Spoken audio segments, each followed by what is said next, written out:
जय हिंद दोस्तों, आप देख रहे हैं अध्ययन केंद्र। और इस वीडियो के माध्यम से अभी हम कवर करेंगे लुसेंट सामान्य ज्ञान का बुक, जिसमें हमारा चल रहा है इतिहास। प्राचीन भारत आपका कंप्लीट हो गया है। आज हम शुरू कर रहे हैं मध्यकालीन भारत का इतिहास। आपको प्राचीन भारत के इतिहास का मास्टर वीडियो मिल जाएगा, कुछ ही दिनों में संडे को मिल जाएगा। ओके, तो उसको देख लेना। इसमें हमारा जो मध्यकालीन इतिहास स्टार्ट होता है वो होता है अरब का जब आक्रमण हुआ, वहाँ से लेकर मुगल वंश जब खत्म हुआ वहाँ तक के समय को कहा जाता है मध्यकालीन भारत, या यूँ कह ले जब अंग्रेज भारत आया तब तक के कहा जाता है मध्यकालीन भारत का इतिहास। आप हमें टेलीग्राम पे ज़रूर फॉलो कर लो, ग्रुप है वहाँ ज्वाइन कर लो। उससे आपको पीडीएफ जो इम्पोर्टेंट मैं कभी कभी बनाता हूँ, यानी तो जो वीडियो का लिंक होता है, प्लेलिस्ट का लिंक होता है, जो यहाँ कहोगे मैं वहाँ आसानी से प्रोवाइड कर पाता हूँ। तो ज़रूर उसको मीन्स विजिट कर लो। और कमेंट जो आप लिखते हो तो इंग्लिश या हिंदी में किया करो। बंगाली अरबी ये मुझे नहीं आती, तो प्लीज़, मुझे समझने में दिक्कत हो जाता है, गूगल पे मुझे ट्रांसलेट करना पड़ जाता है। तो हिंदी या इंग्लिश में कमेंट किया करें। ओके, तो चलो स्टार्ट करते हैं। मोहम्मद बिन कासिम के नेतृत्व में अरबों ने भारत पर पहला सफल आक्रमण किया था। काफ़ी इंपॉर्टेंट है। सबसे पहला अरब कौन था जिसने भारत पर आक्रमण किया था? तो वो था कासिम, मोहम्मद बिन कासिम। अरबों ने सिंध पर 712 ईस्वी में विजय पाया। 712 ईस्वी में कासिम ने भारत पर हमला किया, यानी आक्रमण किया, और सिंध पर उसने विजय प्राप्त किया। क्लियर? प्रश्न ऐसे भी आ जाएगा कि बिन कासिम ने 712 ईस्वी में कहाँ पर आक्रमण किया? तो सिंध पर आक्रमण किया था। अरब आक्रमण के समय सिंध पर दाहिर का शासन था। दाहिर का शासन था। भारत पर अरब वासियों के आक्रमण का मुख्य उद्देश्य धन दौलत लूटना और इस्लाम धर्म का प्रचार करना था। मतलब ये जो अरब था उसका आक्रमण करने का मुख्य रीज़न क्या था? ताकि वो धन लूट सके और इस्लाम धर्म का प्रचार कर सके। आगे आपका अगला एक्सरसाइज दिया गया है 26वां, महमूद गजनी। काफ़ी इंपॉर्टेंट है ये। 932 ईस्वी में अलप्तगीन नामक एक तुर्क सरदार गजनी साम्राज्य की स्थापना की, जिसने अपनी राजधानी कहाँ बनाया? गजनी बनाया। तो गजनी साम्राज्य का स्थापना किसने किया था? एक अल्पतगीन नामक एक सरदार था। ओके, जिसने गजनी साम्राज्य का स्थापना किया, और उसने अपनी राजधानी भी कहाँ बनाया था? गजनी बनाया था। गजनी वंश का स्थापना कब हुआ था? तो 932 ईस्वी में। ओके, अच्छा, आप लोगों को मेरे से बात करना है, मीन्स आप लोग नंबर मांगते रहते हो, तो आप मुझे टेलीग्राम पे मैसेज करो। टेलीग्राम नहीं सर, इंस्टाग्राम। हाँ, इंस्टाग्राम लिंक मीन्स यहाँ पे दिया गया है, उसको आप सर्च करोगे तो आपको इंस्टाग्राम मिल जाएगा, जिस पे आप मैसेज करोगे तो मैं रिप्लाई दे पाऊँगा। ओके, यहाँ पे दिया गया अल्पतगीन की मृत्यु के पश्चात कुछ समय तक गजनी में प्रीतिगीन ने शासन किया। किसने किया? प्रीतिगीन ने शासन किया। इसी के शासनकाल में मीन्स 972 से लेकर 977 तक में सर्वप्रथम भारत पर आक्रमण किया गया था। मीन्स मोहम्मद गजनी जो था, तो गजनी वंश का जो दूसरा शासक था। मीन्स जय हिंद दोस्तों, आप देख रहे हैं अध्ययन केंद्र। और इस वीडियो के माध्यम से अभी हम कवर करेंगे लुसेंट सामान्य ज्ञान का बुक, जिसमें हमारा चल रहा है इतिहास। प्राचीन भारत आपका कंप्लीट हो गया है। आज हम शुरू कर रहे हैं मध्यकालीन भारत का इतिहास। आपको प्राचीन भारत के इतिहास का मास्टर वीडियो मिल जाएगा, कुछ ही दिनों में संडे को मिल जाएगा। ओके, तो उसको देख लेना। इसमें हमारा जो मध्यकालीन इतिहास स्टार्ट होता है वो होता है अरब का जब आक्रमण हुआ, वहाँ से लेकर मुगल वंश जब खत्म हुआ वहाँ तक के समय को कहा जाता है मध्यकालीन भारत, या यूँ कह ले जब अंग्रेज भारत आया तब तक के कहा जाता है मध्यकालीन भारत का इतिहास। आप हमें टेलीग्राम पे ज़रूर फॉलो कर लो, ग्रुप है वहाँ ज्वाइन कर लो। उससे आपको पीडीएफ जो इम्पोर्टेंट मैं कभी कभी बनाता हूँ, यानी तो जो वीडियो का लिंक होता है, प्लेलिस्ट का लिंक होता है, जो यहाँ कहोगे मैं वहाँ आसानी से प्रोवाइड कर पाता हूँ। तो ज़रूर उसको मीन्स विजिट कर लो। और कमेंट जो आप लिखते हो तो इंग्लिश या हिंदी में किया करो। बंगाली अरबी ये मुझे नहीं आती, तो प्लीज़, मुझे समझने में दिक्कत हो जाता है, गूगल पे मुझे ट्रांसलेट करना पड़ जाता है। तो हिंदी या इंग्लिश में कमेंट किया करें। ओके, तो चलो स्टार्ट करते हैं। मोहम्मद बिन कासिम के नेतृत्व में अरबों ने भारत पर पहला सफल आक्रमण किया था। काफ़ी इंपॉर्टेंट है। सबसे पहला अरब कौन था जिसने भारत पर आक्रमण किया था? तो वो था कासिम, मोहम्मद बिन कासिम। अरबों ने सिंध पर 712 ईस्वी में विजय पाया। 712 ईस्वी में कासिम ने भारत पर हमला किया, यानी आक्रमण किया, और सिंध पर उसने विजय प्राप्त किया। क्लियर? प्रश्न ऐसे भी आ जाएगा कि बिन कासिम ने 712 ईस्वी में कहाँ पर आक्रमण किया? तो सिंध पर आक्रमण किया था। अरब आक्रमण के समय सिंध पर दाहिर का शासन था। दाहिर का शासन था। भारत पर अरब वासियों के आक्रमण का मुख्य उद्देश्य धन दौलत लूटना और इस्लाम धर्म का प्रचार करना था। मतलब ये जो अरब था उसका आक्रमण करने का मुख्य रीज़न क्या था, ताकि वो धन लूट सके और इस्लाम धर्म का प्रचार कर सके। आगे आपका अगला एक्सरसाइज दिया गया है 26वां, महमूद गजनी। महमूद गजनी काफ़ी इंपॉर्टेंट है ये।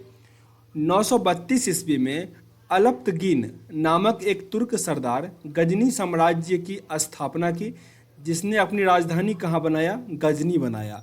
तो गजनी साम्राज्य का स्थापना किसने किया था, एक अल्पतगीन नामक एक सरदार था, ओके, जिसने गजनी साम्राज्य का स्थापना किया और उसने अपनी राजधानी भी कहाँ बनाया था, गजनी बनाया था। गजनी वंश का स्थापना कब हुआ था, तो 932 ईस्वी में, ओके। अच्छा, आप लोगों को मेरे से बात करना है, मीन्स आप लोग नंबर मांगते रहते हो, तो आप मुझे टेलीग्राम पे मैसेज करो। टेलीग्राम नहीं सर, इंस्टाग्राम, हाँ इंस्टाग्राम लिंक मीन्स यहाँ पे दिया गया है, उसको आप सर्च करोगे तो आपको इंस्टाग्राम मिल जाएगा, जिस पे आप मैसेज करोगे तो मैं रिप्लाई दे पाऊँगा, ओके। यहाँ पे दिया गया अल्पतगीन की मृत्यु के पश्चात कुछ समय तक गजनी में प्रीतिगीन ने शासन किया। किसने किया, प्रीतिगीन ने शासन किया। इसी के शासनकाल में मीन्स 972 से लेकर 977 तक में सर्वप्रथम भारत पर आक्रमण किया गया था। मीन्स मोहम्मद गजनी जो था, तो गजनी वंश का जो दूसरा शासक था, मीन्स प्रथम तुर्क आक्रमण जब हुआ था उस टाइम में पंजाब के शाही वंश का शासक जयपाल शासन कर रहा था। काफ़ी इंपॉर्टेंट है आपके लिए। जब तुर्क आक्रमण हुआ था उस टाइम में पंजाब में शाही वंश का शासन था और शासक का नाम क्या था, जयपाल था।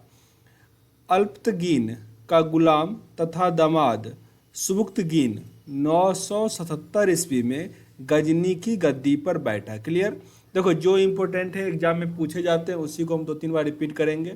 जो नहीं पूछे जाते हैं, जानना जरूरी है तो उसको तो पढ़ते ही रहे हैं, पर अधिक नहीं जानना उसके बारे में, ओके।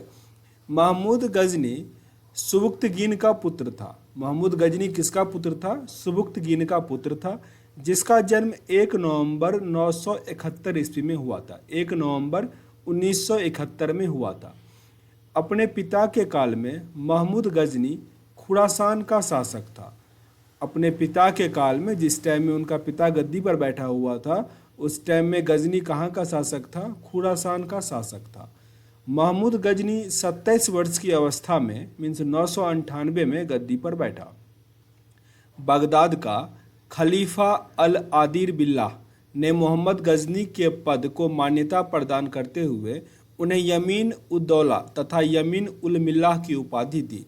आपसे प्रश्न ये आ जाएगा कि यमीन उद्दौला और यमीन उल मिल्लाह की उपाधि से कौन मीन्स किसको मिला हुआ था, तो महमूद गजनी को। महमूद गजनी ने भारत पर 17 बार आक्रमण किया। ये कई बार पूछा गया प्रश्न है कि महमूद गजनी ने कितनी बार आक्रमण किया, तो 17 बार आक्रमण किया था। महमूद गजनी के भारतीय आक्रमण का वास्तविक उद्देश्य धन की प्राप्ति करना था। मेन उद्देश्य जो था मोहम्मद गजनी का, वो भारत को लूटना था, धन प्राप्त करने की इच्छा थी। महमूद गजनी एक मूर्ति भंजक आक्रमणकारी था। मूर्ति भंजक आक्रमणकारी मीन्स बहुत सारे मूर्तियों को वो तोड़ा होगा।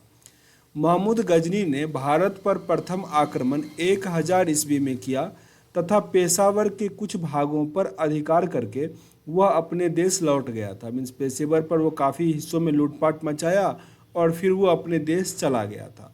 महमूद गजनी ने 1001 ईस्वी में शाही राजा जयपाल, जो कि पंजाब का राजा था, जयपाल के विरुद्ध आक्रमण किया था, जिसमें जयपाल की पराजय हो गई थी, ओके। महमूद गजनी का 1008 ईस्वी में नगरकोट के विरुद्ध हमले को मूर्तिवाद के विरुद्ध पहली महत्वपूर्ण जीत बताई जाती है। मूर्तिवाद के विरुद्ध पहली जीत कब हुआ, 1008 ईस्वी में। महमूद गजनी ने थानेश्वर के चक्र स्वामीन के कांस्य निर्मित आदमकद प्रतिमा को गजनी भेजकर रंगभूमि में रखवाया था। मीन्स जहाँ पे युद्ध हुआ था उसे कहा जाता है रंगभूमि। वहाँ पे उसने चक्र स्वामीन की कांस्य मूर्ति निर्मित किया और वहाँ पे रखवाया। आगे है महमूद गजनी का सबसे चर्चित आक्रमण 1025 ईस्वी में सोमनाथ मंदिर पर हुआ था। ये कई बार मैं रिपीट कर चुका हूँ कि महमूद गजनी ने कहाँ पे आक्रमण किया था, सोमनाथ मंदिर था महादेव का, उसको लूटा था, शिव मंदिर था, ओके। इस मंदिर की लूट में उसे करीब 20 लाख दिनार की संपत्ति हाथ लगी थी। समझ सकते हो अभी इसका क्या वैल्यू रहा होगा। ये 1025 के आसपास उन्होंने 20 लाख दिनार की संपत्ति हाथ लगाई थी। सोमनाथ की रक्षा में सहायता करने के कारण अनिलवाड़ा के शासक पर महमूद ने आक्रमण किया था। ओके, मीन्स सोमनाथ की रक्षा करने के लिए एक राजा था कन्हिलवाड़ा का शासक, जिसके मीन्स सोमनाथ का उसने रक्षा किया था, उसी के लिए महमूद गजनी ने उस पर भी हमला कर दिया था। ओके, सोमनाथ मंदिर लूटकर ले जाने के क्रम में महमूद पर जाटों ने आक्रमण किया था और कुछ संपत्ति उससे लूट लिया गया था। क्लियर। महमूद गजनी का अंतिम भारतीय आक्रमण 1027 ईस्वी में जाटों के विरुद्ध था। मीन्स जो उसके रास्ते में आता था वो उस पर फिर सेपरेटली भी युद्ध करता था। तो जिस प्रकार यहाँ पे हम देखे थे कि ये अनिलवाड़ा के शासक पे भी उसने हमला किया और जाठों पे भी उन्होंने क्या किया, फिर से हमला किया था। सुल्तान की उपाधि धारण करने वाला प्रथम शासक महमूद गजनी था। सुल्तान की उपाधि धारण करने वाला प्रथम शासक कौन था? महमूद गजनी था। महमूद की सेना में सेवदराय एवं तिलक जैसे हिंदू उच्च पदों पर आसीन थे। ऐसा नहीं था कि हिंदू उनके राज्यसभा में नहीं था, जिसमें सेवदराय और तिलक जैसे मीन्स जो उच्च पदों पर आसीन था। महमूद गजनी की मृत्यु 1030 ईस्वी मतलब 1030 ईस्वी में महमूद गजनी का मीन्स मृत्यु हो गया। उसके बाद अलबरूनी, फिरदौसी, उलवी और फारूक ये सब क्या थे? महमूद गजनी के दरबार कवि थे। ये सब आपको याद रखना पड़ेगा। प्रश्न ऐसे आता है कि अलबरूनी किसके दरबार में रहता था? तो महमूद गजनी। उसी प्रकार अलबरूनी, फिरदौसी, उतवी और फारूकी। तो आपका ये महमूद गजनी ये कंप्लीट हुआ। अब हम हर एक एक्सरसाइज जब कंप्लीट हो जाएगा तो कम से कम 5 से 6 प्रश्न पूछेंगे और उम्मीद करेंगे कि आप लोग कमेंट बॉक्स में उसका आंसर दें। तो आज जो हम पूछ रहे हैं आपसे प्रश्न, पहला ये दिया गया है कि गजनी वंश का संस्थापक कौन था। दूसरा प्रश्न है जब गजनी ने मीन्स गजनी का ये पहली बार भारत आया था उस टाइम में भारत में सिंध प्रांत का राजा कौन था। तीसरा प्रश्न ये है कि जब सोमनाथ मंदिर को वो लूट रहा था तो वहाँ का राजा कौन था और सोमनाथ मंदिर का निर्माण किसने करवाया था। ये हम प्राचीन हिस्ट्री में पढ़ चुके हैं। और चौथा क्वेश्चन यही आपको बताना है कि गजनी के दरबार में कौन कौन से कवि थे। तो आज का 5 प्रश्न हो गया। इसका चाहते हैं कि आंसर आप कमेंट बॉक्स में लिखो, क्योंकि इससे संबंधित महत्वपूर्ण प्रश्न यही सारे हैं। इससे अधिक आपसे पूछा नहीं जाएगा। तो लिखना जरूर, और अच्छा लग रहा हो तो शेयर भी करना, नहीं पसंद आ रहा हो डिसलाइक भी करना, पर कारण जरूर बताना ताकि वीडियो को इम्प्रूव कर सके। आगे हमारा मोहम्मद गौरी है, उसको हम अगले वीडियो में कवर करेंगे। सेशन को एंड करते हैं, मिलते हैं नेक्स्ट वीडियो में। तब तक के लिए जय हिंद।